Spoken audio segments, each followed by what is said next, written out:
going on, everybody, and welcome back to another episode of JaAR. JaAR, for those of you that may be new, stands for Joe and Amy Review, and this is our weekly show where we review the Magic stories. And we'll get to it in a second, but this week we're technically not reviewing a Magic story, but we also are, because this week we are here to review Planeswalkers' Guide to Kamigawa Neon Dynasty by Grace Fung, Emily May, and Ari Zarolnik. This is technically an article, but it talks about story and etc. It is part of the feature section of the website, not the story section of the website. Even though we have said multiple times, especially with this most recent iteration of stories, from this current story team, so like Kaldheim and Innistrad and etc., that if you're gonna have a Planeswalkers Guide, one, you should release it first, before all the stories, and two, it should be found in your stories tab as well. And spoilers, you can put it in both places. It wasn't there. But this is not a negative all the way across. I definitely have some props to give out where props are due, so stay tuned for that. But my quick review at the top of this one is, we have read, this is not going to be quick, I realized, I was like, my quick review, let me go into a diatribe, I apologize. We read, prior to reading these stories, we read everything about Kamigawa that was available in the story page on Wizards from our first trip to Kamigawa. All the collective information that they had on the plane, as well as some of the legends from the plane, etc. And we learned a fair bit because we didn't know much about Kamigawa previously. And so we learned a lot. Right. And so I actually thought that this Planeswalkers Guide, that it wouldn't make as much sense to read this because we took the time to read the backstory stuff, and that this would likely just reiterate that for me. And to a slight degree that's true. But there was absolutely new information for us in this Planeswalkers Guide. You just have to kind of go through some of the things that you might already know, but not a ton, to be honest with you. Well, and a lot of it dealt with, the newer stuff that's in Kamigawa. Yes, absolutely. Stuff. Right. People. Well, people and places as well. Yeah. And so what Kamigawa Neon Dynasty brings you, right, as opposed to just what's on Kamigawa or whatever. Right. And so because of that, I would recommend reading this. The art is incredible. It's great to see it all blown up, and there's a ton of art. And in fact, because there is so much art, there's actually not a lot of text when you get down to it. Although I still have a full page of notes from it. So there was enough for me to be able to want to talk about, right? But so yes, our typical, so that's my quick review at the top. We'll get into the rest later. I don't want to jump the gun. Amy, what is your quick review? I'm so sorry for taking so long. It was good. You gotta balance out my not quick review by giving the quickest quick review ever. That's fine. So, hey everybody, because... I just thought about, writing when you're a kid, in second grade or whatever. Yes. How was your summer vacation? It was good. Yeah. What kinds of things did you do? I did stuff. Who did you do stuff with? Or what did you do? Or who did you spend your time with? I spent time with my parents. Period. End of sentence. So, for those of you, especially because, as we said, it's not in the story tab, it's in the feature tab, which that stuff piles up because there are a lot of feature articles, rightfully so. If you missed it, this came out on February 3rd. So, to remove as many barriers as possible for you to be able to find this story just like we did, or this article, just like we did, the top link in the description down below will take you to this article. Almost said story again. And I'm probably still going to. Sorry. Yeah. But it'll take you to this article so that you can read it for yourself if you're interested. And then if you want to do that before coming back and watching the rest of this, then, don't forget to come back and watch the rest of this. We would love to have you here, and we would love to hear people's opinions on the actual article itself, the substance of the article, or on our opinions about the Planeswalkers Guide. Do you agree that it deserves to be put out prior to the stories so that no matter who you are, seasoned vet, Vorthos vet, or brand new to the stories, that you would have enough of a foundation to understand all of the entirety of the story, whether it be nuances of things that you wouldn't necessarily understand without this background, or broad things that are just going to be explained to you regardless, and so no matter whether you've read it or not, you're going to get it. Right. I think it's important for people who are new to the story to be able to have something like this as a sort of ushering in to the story. I agree. As a way of providing context and a lot of times when you read these stories, people and places are referenced by name, and it's hard to follow if you don't know anything about those particular people or places. Right, like if they talk about the Undercity, right, you could just be like, okay, it's an Undercity, like I kind of get it. But now we would have more of the context of being like, ooh, they could run into some of the Reckoners down here, right? Right. This is where all the gangs hang out, so this is kind of a big deal. So, like, all of that stuff makes it pretty important. So, if it needs to be said, we will move on to the full review itself as we got into it, which is totally fine.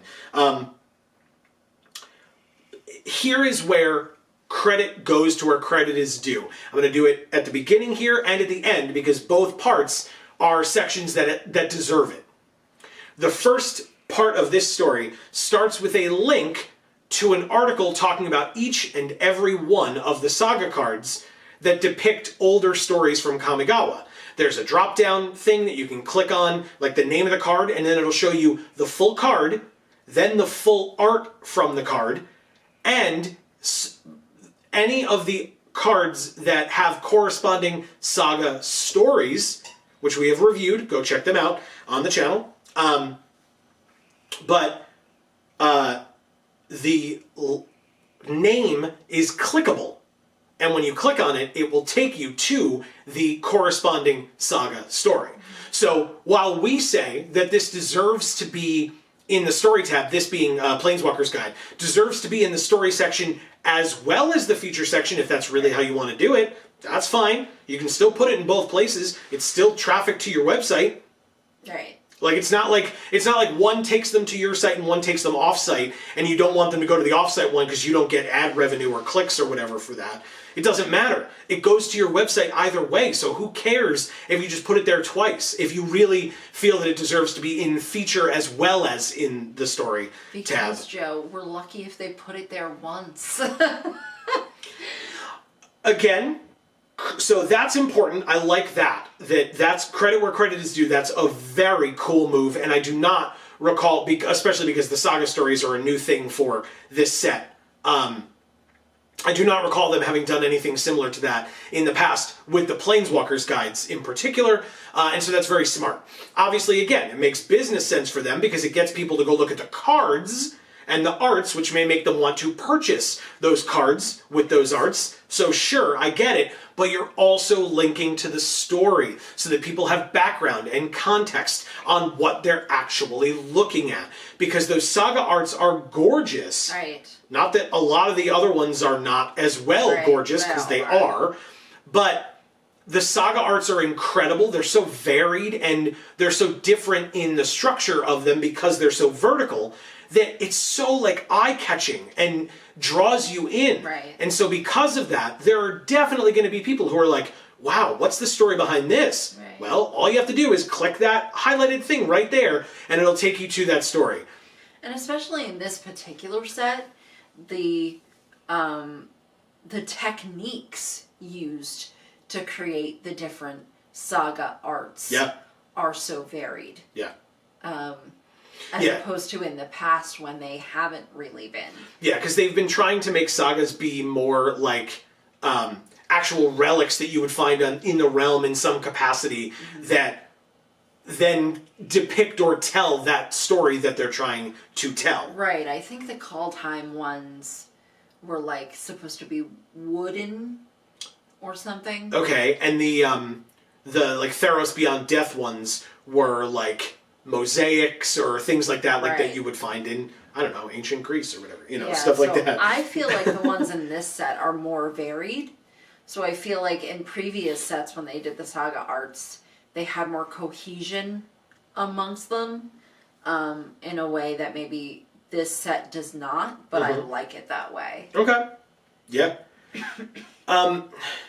So, hey, by the way, we usually do this at the top, and I forgot. Hi, if you like the things that we do and you like this stuff, please don't forget to subscribe and ring that bell. It's super helpful to us and to you. You'll get notifications whenever any of our videos come out. We go live every Monday and Friday, 8 to 10 p.m. Eastern Time. Mondays playing MTG Arena, Fridays playing random video games. This Friday, we will be continuing our playthrough of X-Men Legends 2 that we started last week for the PlayStation 2, the original. So, shameless plug, but, you'll want to make sure that you get notifications for all the stuff that we have coming out, because if you missed this past Monday, not for the stream, but of course you could watch that too, we actually had a special video come out because we started playing, and therefore reviewing, I guess, Kamigawa, a visual novel, the new Steam game that Wizards released alongside this set. So if you're interested in seeing us play through that game, look at it from a Vorthos perspective, and, delve into it with all this knowledge that we have of these stories, etc., and show off our... Hashtag Vorthos Pride. We'll do it again later, but it was pertinent. Then definitely go check those videos out too. Definitely check it out, because the game is really cool. It's very cool. It's very, very cool. So I encourage you to check that out. But anyway, if you're subscribed and you have that bell rung, you would have seen the notification when that video came out regardless. Thank you. You would have seen that notification regardless. So that's the other way that it helps you all out as well as helping us out. And we appreciate any and all support that you're willing to give. Likes and shares, don't forget, go a long way. Anyway, that being said, going into the actual text, right? Because we just talked about they have links and stuff, and that's good. It's important. Don't get me wrong, super important. Then they talk about some of the stuff from the past. The Kami War, give you a little bit of background on that. We've talked about that stuff already. Right. But they mentioned something that I was either had forgotten or was not aware of, which is that Okagachi'S death at the hands of Kyodai and Michiko is what started destabilizing the barrier between the mortal realm and the spirit realm.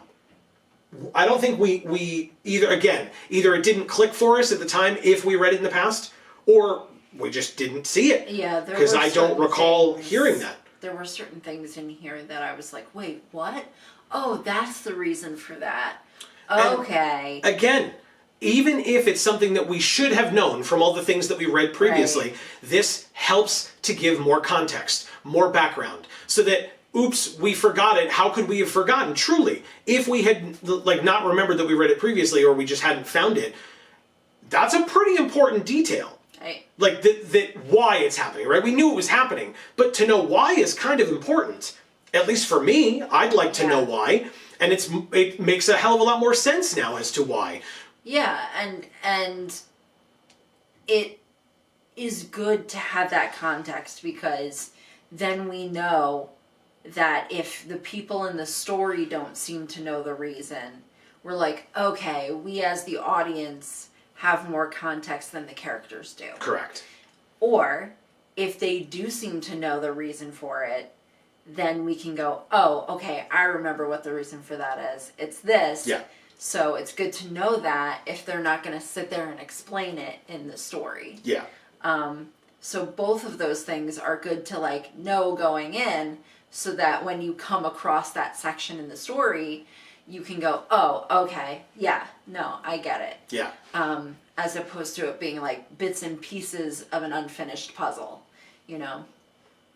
I also think this is important to talk about. We mentioned that our opinion is that these Planeswalkers guides should come out before the stories, so that you can have that context or this background before reading the stories, so that you get all those nuances. Well, in terms of when this was released, as I said, February 3rd, which happens to be 1 week after the final main story was released. So episodes 1 through 5 of the main story, all 5 parts of the main story, were released between the 24th and the 27th of January. 1 week later, on February 3rd, is when this article was released, and then the rest of the side stories that were not the Kaito origin stories, which were released in December, which we just reviewed over the last couple of weeks. So check that out if you missed it. All the other side stories, the other 3, were released between February 7th and February 9th. So again, we complained about it when they did it with the main story. I'm not going to not complain about it when they do it with the side stories. You released 3 stories in 3 days. Why? In patches like that? It's just, well, yes. So what a mess. Yeah, it's a little weird. Who thought out the logistics of this? But I will say it does mean that those other 3 side stories were released after the Planeswalkers guide. So cool, I guess. Yeah. I appreciate that much at least, especially because the side stories tend to focus on a lot more of the minutia of the plane. Yeah. And the last time that we had an issue with this was on Kaldheim with Nico's stories, where we were reading Nico's stories and we're going, what the hell's happening? Like, I have no idea what's going on. Who's this random group of people? And who are that random group of people? Right. And yet when we read the Planeswalkers guide, we were like, oh. Now we get it. So, yes, the side stories... It would have been so much more convenient knowing that information going in. So, the side stories, I guess it makes more sense, or I guess it's at least a good thing that they did it before the side stories, because the side stories have more of an opportunity to kind of delve into parts of the plane that they can kind of yada yada through some of it. Because if you're reading a side story, you probably care enough about the story to know about some more of these things than just, oh, this story seems cool, let me just randomly read it. I've never read Magic story before. Like, why would a side story for Kamigawa Neon Dynasty that's not the first or second one be the one that you would choose to read for? You know what I mean? Like, so that much I get, and I understand. But then it's nice to have the Planeswalkers guide there to give you that background so that the side stories are not as mucked up with, like, oh, we're talking about... oh God, I'm not even going to remember a name of a place here, really. Sokensen. Sure. We're in Sokensen. Do we have to spend like 2 paragraphs explaining what Sokensen looks like and who lives here and why they live here and etc.? No, because you can have the context of the Planeswalkers guide that existed previously to go read even just the little blurb about it to go check out and learn about it. Exactly. So I like that it was at least before the side stories, the 3 out of 10 stories that we got, and if you count Saga stories, then 3 of 20 stories that we got. But you could do it before all of them. Yeah. Just saying.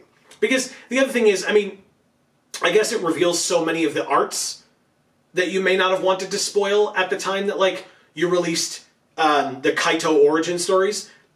But then don't put the arts in that. Just leave them out. Yeah, but then it would be the shortest article ever, right? Like, it would, So I don't know. I think it's much more impressive. We're still able to do an episode of JaAR on it. Sure. So it's not as though it's like non-material, you know? Sure. I think that the art is necessary for it, personally. I mean, I'm not like, you're wrong, you suck. Like, that's totally a fair thing to... I would respectfully disagree. But at the same time, I mean, you could go read the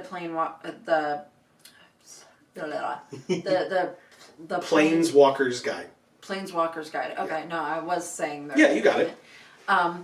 And see all those pictures and go, whoa, what? Okay, that's really cool.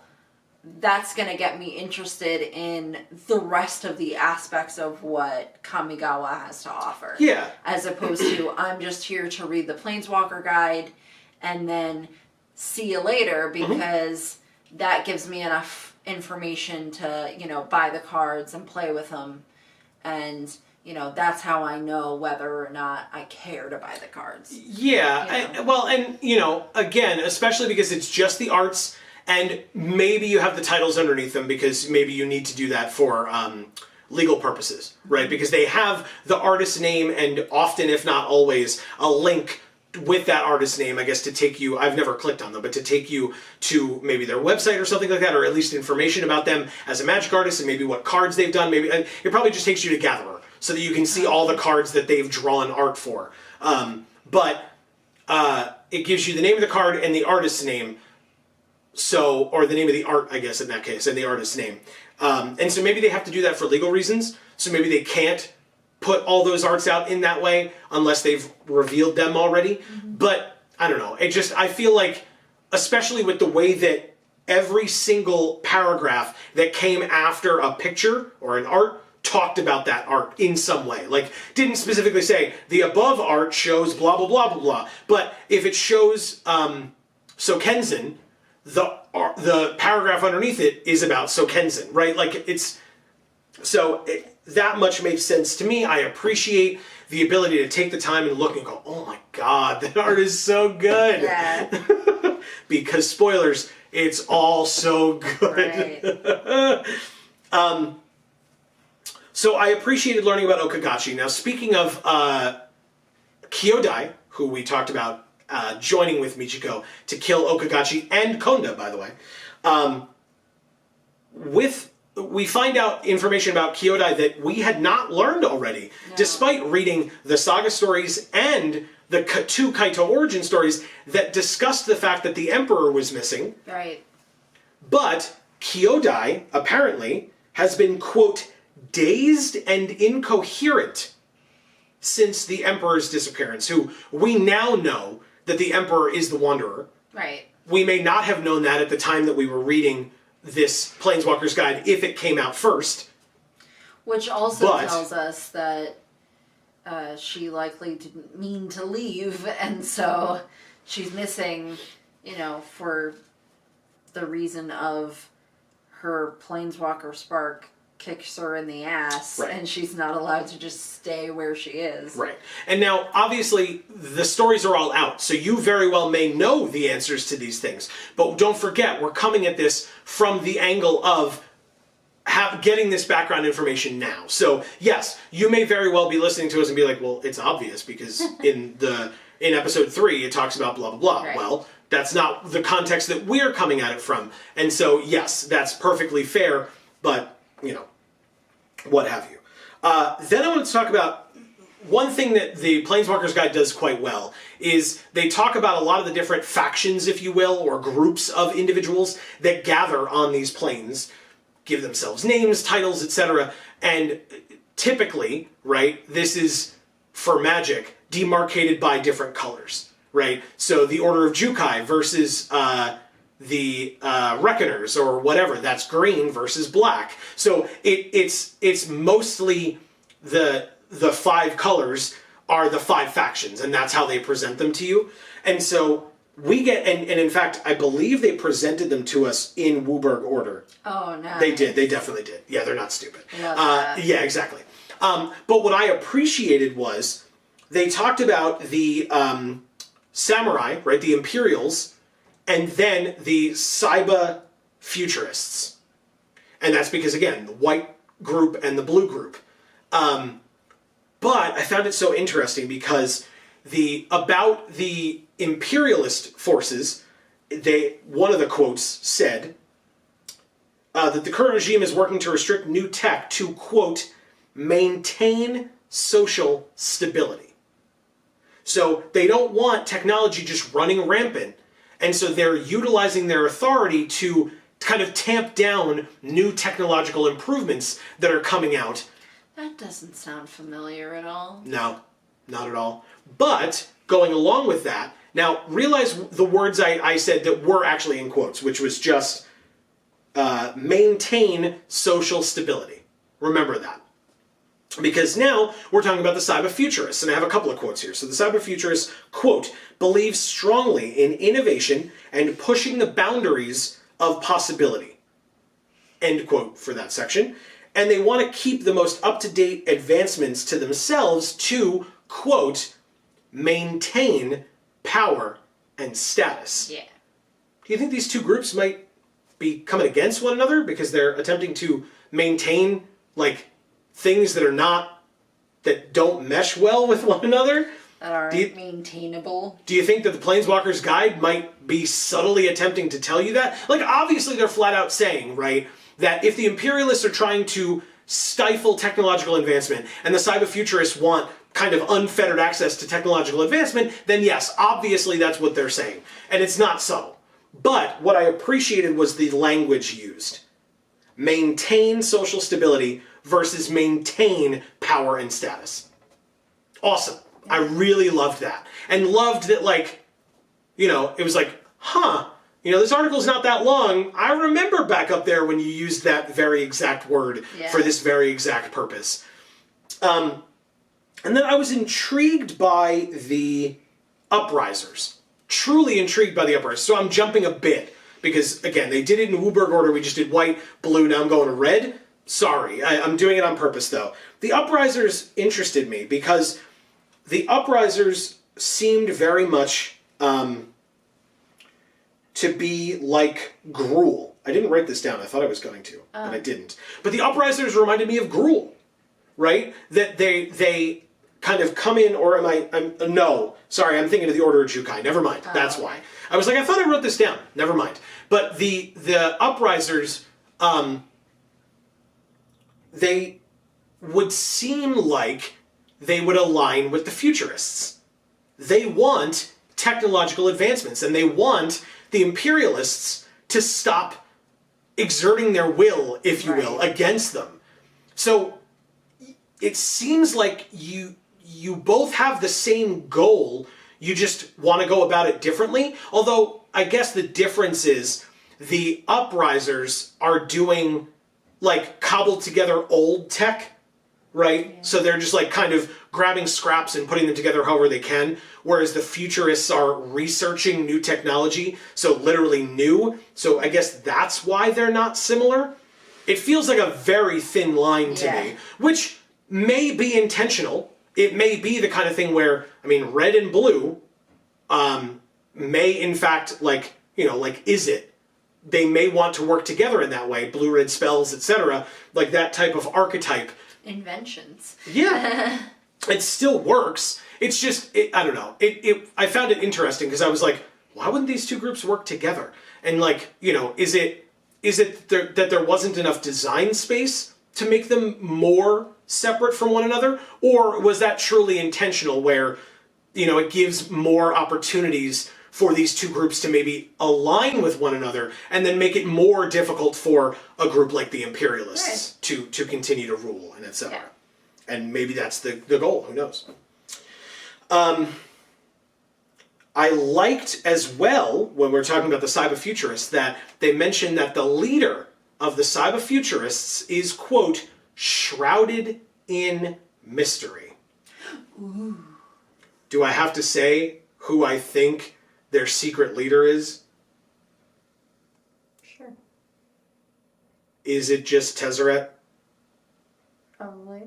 Probably. He's a blue mage. He cares about artifacts in every card that has ever been printed of him. And the identity of the Cyber Futurists leader is shrouded in mystery. Maybe because he's never around. Because he shows up, helps them invent new tech or start into new research, or helps them solve a problem here or there with, I don't know, tech from other planes or something, and then disappears, and so is not able to be found even by, let's say, imperialist forces who may be looking for him. Oh, so he's just a manager. Yes. When the they show up, they micromanage BS. Yeah. And then, you know, as you were about to say, when the shit hits the fan, they're nowhere to be found. They're a ghost. Exactly. So yeah, absolutely. That's, again, you can call it a tinfoil hat conspiracy. That's just what I think. Because I'm thinking to myself, who could it be? Come on. Like, who's it going to be? That's my guess. If I'm wrong, I'm wrong, but I don't think I am. So. No. And then we had the Reckoner. So the black aligned group is really just the mob on this plane, right? And it's a lot of the different gang factions or mob factions that it said, like, it seemed to imply that they may just all work together occasionally as well. Like, that they're all interconnected in different ways, and yet they still, like, fight with one another. They're enemy gangs. Yeah. But they understand that they're all criminals, right? Yeah. And so, yeah. If something's going on that threatens gangs as a whole, then they can come together and help each other out against this force. Come together and help each other at the Dragon's Well, which we found out is basically the neutral zone where business can be interacted between or among these gang leaders, because that's kind of the understood, like, no fighting zone. So But they also said to, take care of issues. So I also gathered that they meant they could go there to specifically fight against each other. Oh. Or to specifically have talks of peace and treaties and negotiations. Okay. I did not read it that way at all, but it's, Okay. I mean, again, I'm not sitting here saying you're definitely wrong. Well, I wouldn't know. Because whose turf are you going to go to when your gang's fighting a rival gang? Sure. How do you decide that? You go to the neutral territory. Yep. I also liked a lot I liked that they pointed out that, so the Reckoners, unlike the Futurists, it said, were not interested in working with the Kami. Right? The Futurists are trying to research new tech, and they don't want to work with the Kami because they don't want to be, like, beholden to the Kami for this new tech. Whereas the Reckoners are like, we don't give a damn. We'll work with the Kami, we'll work with the mortals, whatever makes us money. Right. They're a gang, it makes sense. But it's like, I don't care about working with the Kami, I don't care about not working with the Kami, I don't care about what's happening in the future of the plane, I care about making money. And that's it. Ew. Thanks for that. You're welcome.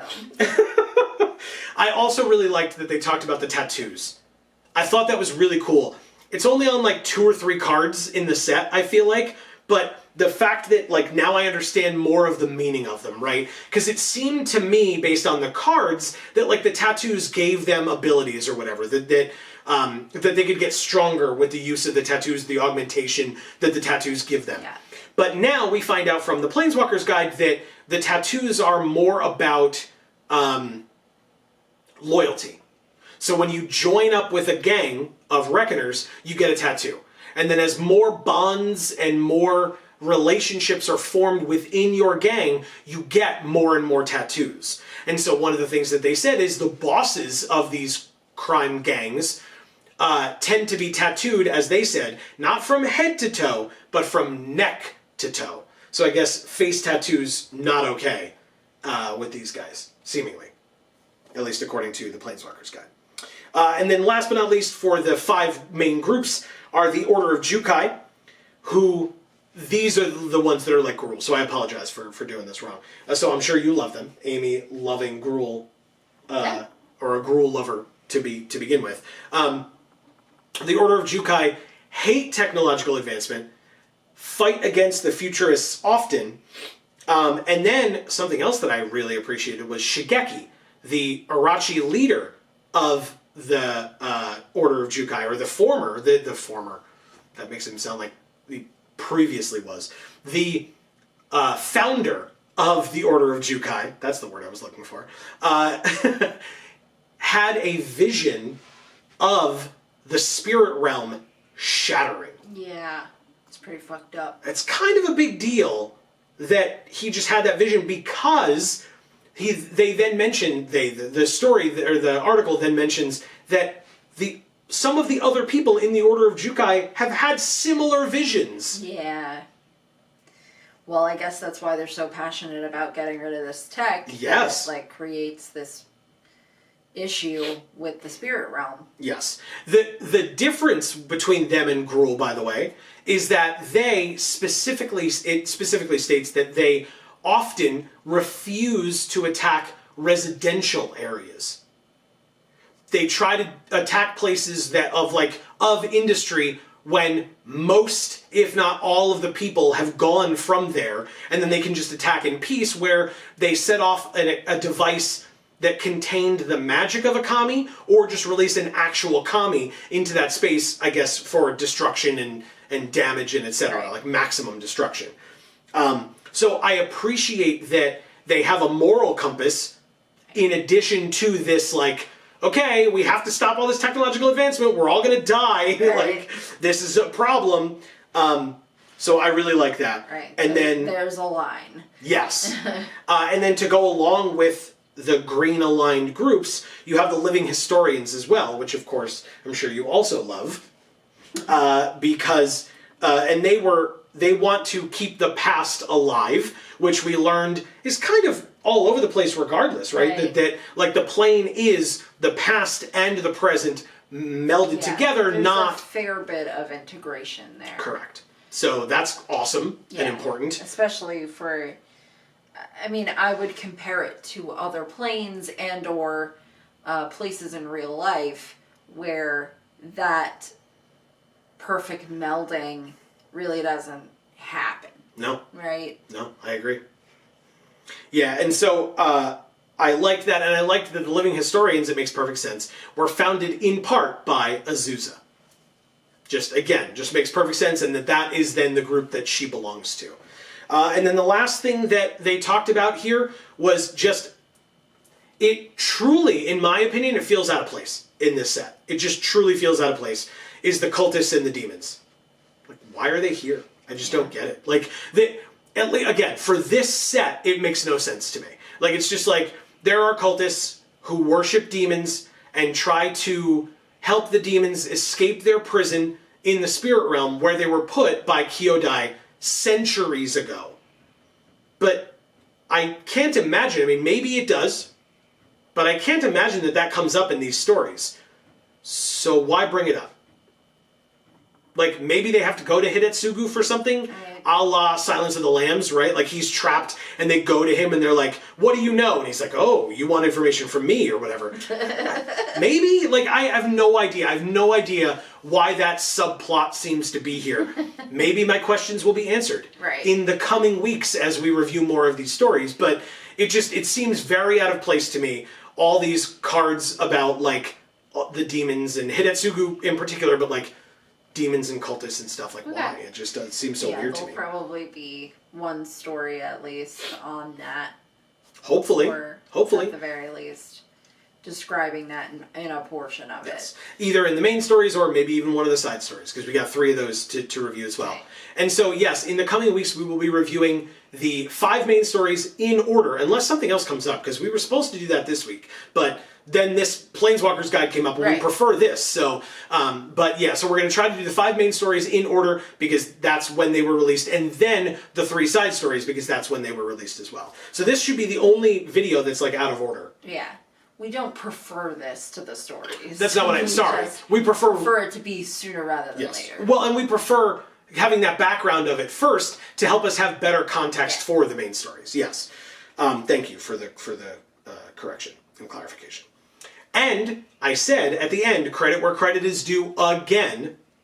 At the end, there is a link again to the Saga page, same as there was at the top, so that if by the time you get to the end of the story you forgot to go check those out, now you have it again after you've read the full Planeswalkers guide. So that's great. More traffic for your website, makes perfect sense for your business, right? But also it gives your readers context for more, like gives them more opportunities to read more things. Then, because like I said, up at the top, it linked to the Saga cards, that like the article about the Saga cards, which then in that article linked to the Saga stories.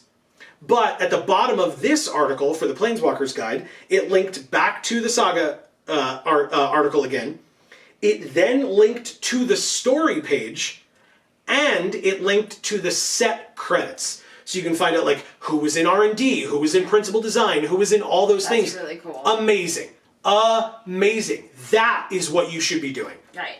Of course, this is all our opinions. It's Joe and Amy review, not Joe and Amy tell you the truth no matter what, right? We're giving our opinions here, but like, how is that not absolutely what you should be doing? Like, in all of this, like, this is an exaggeration, but in the first story, link to the Planeswalkers guide. Why not? Like, if you want more context before reading these stories, go read the Planeswalkers guide to Kamigawa Neon Dynasty. Like, I don't understand why you don't do something like that. To me, it just makes perfect sense. Because it just gives you that background. It makes everything so much better and easier to understand. So if you're not going to have it in your story page, because now you have so many tabs. there's the manga tab, there's the main story tab, the side story tab, and the saga story tab. Why not have the Planeswalkers Guide tab? Is it too many? I don't think so. I think it's great, by the way, to have all those tabs like that and properly organized and easy to find in one place. Yeah, they really need to make it easier to find for people, because any and or all of this shit is just disorganized and or just not showing up when it's supposed to or whatever. And I was thinking, and I wrote this down, and this will be like the last point I wanted to bring up. Could it be that feature articles just get like so much more traffic even in the long run than stories do? Because again, like I said, I would still solve it by the fact that you should put it in two places, or put the link on your story page when you click on it to just go to the feature tab, like go to the feature article. Like, who cares? It's a link on your website. It can go to anything you want. It's your website. Like, yeah, I think they really have difficulties, especially with like updating the website or kind of knowing how to organize it or what to do with it. Yeah. And that is such an easy issue to fix if you're a company. Yep. You know, just hire somebody to do it. Yep. They could work from home. They don't have to be in Seattle. It doesn't matter. Like, it just doesn't. Welcome to 2022. Like, welcome. Like, we lived through a pandemic. Let them work from home. Like, it's not that hard. And that's the thing too. It's 2022. You shouldn't still be in a point where your website is constantly having issues. Yeah. You know, we live in the modern world. Like, figure it out. The modern age is a card in the set and a saga and a saga story. Yes. So get your shit together. If you're going to write stories about all this fancy tech, then at least figure out your website. For crying out loud. Where's the lie? Anyway, let's end this particular video. That's great. What a great note to end it on. I have no problems with that at all. Thank you all so very much for watching this video. We really hope you enjoyed. We would love to hear your thoughts about literally anything that we talked about in this story. Whether you agree with us, disagree with us, have just a different perspective to offer. Any of the many subjects that we talked about. Yeah. Anything and everything that you want to tell us, that's what the comment section down below is for. Keep the conversation going with us and your fellow commenters. It's an amazing way to join us in showing off our... Hashtag Vorthos Pride. Told you we'd do it again. Second time. No reason not to. So, hey, we'll be back next week, hopefully with main story number 1. What the hell's taking so long? We've been doing this for over a month, and we still haven't gotten to the main story yet. Which, again, probably not a thing I should complain about, because I don't think that's a bad thing. Like, having all of these elements is great, just don't release them all in 4 days. Right. Like, I just don't, like, it's just so annoying. So, let's not get on that soapbox. You got it. So, that is, like I said, that's going to be the end. Thank you all so very much. Please don't forget, as I mentioned, subscribing and ringing that bell is a super great way to figure out exactly when all of our videos come out, exactly when we go live. We have other channels as well, other links down in the description box below, underneath that top link to this article. You will find links to Video Games for All and Gluten Free for All, and you should definitely check those out as well. We have 3 uploads a week on on Video Games for All, and 1 upload a month over on Gluten Free for All. So definitely stay tuned for all the great things we have going on here at this Geek for All family of channels. And from us here, I have been Joe. And I'm Amy. And as we always say, in whichever video of ours you watch next, we will see you all next time. Thanks, everybody.